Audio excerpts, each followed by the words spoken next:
नीले जंगल में एक हंसता मुस्कुराता हाथी सबको तंग कर रहा था, लेकिन किसी ने भी उसका कुछ नहीं बिगाड़ा। फिर एक दिन एक नन्ही सी चींटी ने ऐसी चुपचाप चाल चली कि सब कुछ बदल गया। आखिर चींटी ने क्या सोचा था और हाथी की सूंड में ऐसा क्या हुआ जिससे उसकी दुनिया ही हिल गई? यह जंगल की एक ऐसी कहानी है जिसमें ताकतवर कमजोर के सामने बेबस हो जाता है। नीले जंगल की सुबह बहुत प्यारी थी। हल्की हल्की धूप पत्तों से छनकर जमीन पर पड़ रही थी। चींटी अपने सिर पर चने का एक दाना रखे धीरे धीरे अपने घर की तरफ जा रही थी। वह थकी हुई थी लेकिन खुश थी। उसने मन में सोचा, आज बड़ी मुश्किल से एक दाना मिला है, लेकिन कोई बात नहीं, अब कुछ दिन खाने की चिंता नहीं करनी पड़ेगी।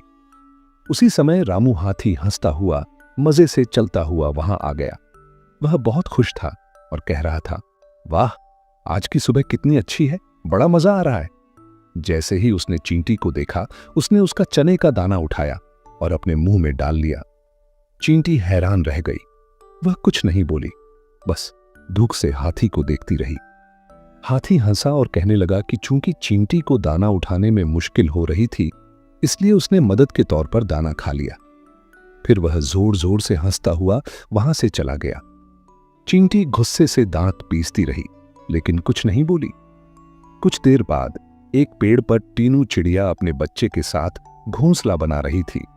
बच्चा एक डाली पर बैठा था और मां घोंसले के अंदर लकड़ी की एक छोटी टहनी रख रही थी।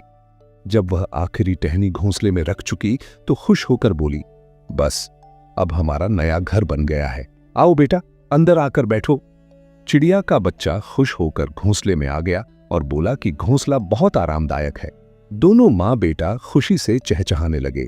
अचानक घोंसला हिलने लगा। बच्चा घबरा गया और मां से पूछा कि ऐसा क्यों हो रहा है। चिड़िया ने बाहर देखा तो रामू हाथी अपनी सूंड पेड़ पर रगड़ रहा था।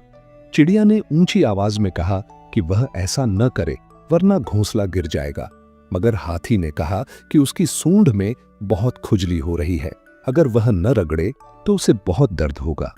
उसने बात को अनसुना कर दिया और पेड़ को जोर जोर से हिलाता रहा। पेड़ हिलता रहा और घोंसला एक ओर हो गया। जैसे ही चिड़िया अपने बच्चे को बाहर निकालने लगी, घोंसला नीचे गिरकर टूट गया। चिड़िया परेशान हो गई और रामू हाथी हंसता हुआ चला गया। शाम को कुछ जानवर तालाब के पास जमा हुए।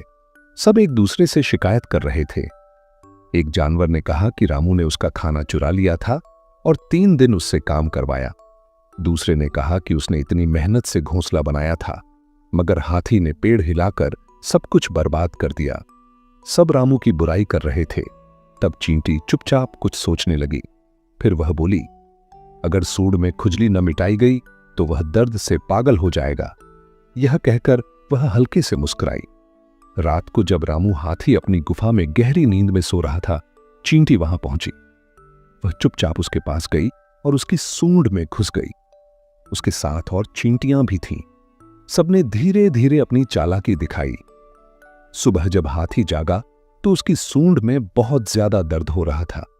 वह तड़पने लगा और जोर जोर से चिल्लाने लगा। उसकी आवाज सुनकर जंगल के सब जानवर वहां आ गए। किसी ने पूछा, क्या हुआ? हाथी ने कराहते हुए कहा, मेरी सूंड में बहुत दर्द हो रहा है। अब उसे चींटी की बात याद आ गई। वह दौड़ता हुआ टीनू चिड़िया के पास गया और बोला कि वह उसका नया घोंसला बनाएगा। फिर उसने बड़ी मेहनत से नया घोंसला बनाया। जब घोंसला तैयार हो गया तो उसने उसे पेड़ पर रख दिया और कहा कि अब वह उसे माफ कर दे। सब जानवर हैरान रह गए कि रामू हाथी बदल गया है। हाथी को भी लगा कि शायद उसके अच्छे काम की वजह से ही उसका दर्द खत्म हुआ है। अगली सुबह सारे जानवर तालाब के पास जमा थे। रामू हाथी भी वहां आया और पानी पीने लगा। सब उससे खुशी से मिले और कहने लगे कि अब वह बहुत अच्छा हो गया है। रामू ने कहा कि वह अब बुरे काम नहीं करेगा, क्योंकि अच्छे काम करने से दिल को सुकून मिलता है। यह सुनकर सब जानवर चींटी की तरफ देखकर मुस्कुराने लगे। चींटी ने भी शरारत से एक आंख मारी। जंगल में एक बार फिर खुशी और शांति छा गई।